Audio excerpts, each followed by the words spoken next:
বিদ্যুৎস্পৃষ্ট হয়ে গুরুতরভাবে আহত হয় 12 বছরের এক নাবালক। এই চাঞ্চল্যকর ঘটনাটি ঘটে কৈলাসহর কালীশাসন চা বাগান এলাকায়। ঘটনার বিবরণে জানা যায়, ওই এলাকার বাসিন্দা প্রসেনজিৎ ব্যক্তির 12 বছরের নাবালক ছেলে অভিজিৎ ব্যক্তি খেলার ছলে বাড়ির পাশে অবস্থিত একটি মন্দিরের ভেতর সে প্রবেশ করে এবং সেখানে সে খেলাধুলা করার সময় মন্দিরের ভেতরে থাকা উচ্চ ক্ষমতা সম্পন্ন একটি বিদ্যুৎ পরিবাহী তারের মধ্যে সে হাত লাগায়।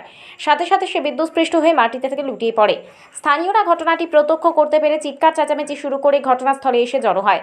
স্থানীয়রা খবর পাঠানো হয় কৈলাসহর অগ্নি নির্বাপক দপ্তরে।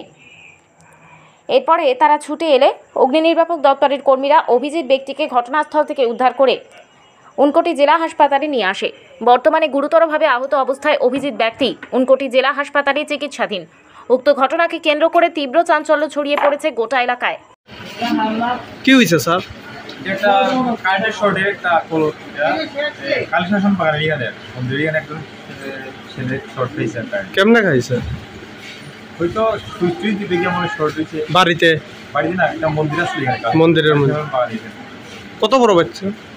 বয়স 12 বছর। নাম কি তার বাবার? নাম তার ছেলেটার নাম হচ্ছে অভিজিৎ বাত্তি আর বাবার নাম হচ্ছে প্রসেনজিৎ বাত্তি। ওর অবস্থা কেমন? অবস্থা কেমন একটা শোচনীয় নাম, মোটামুটি।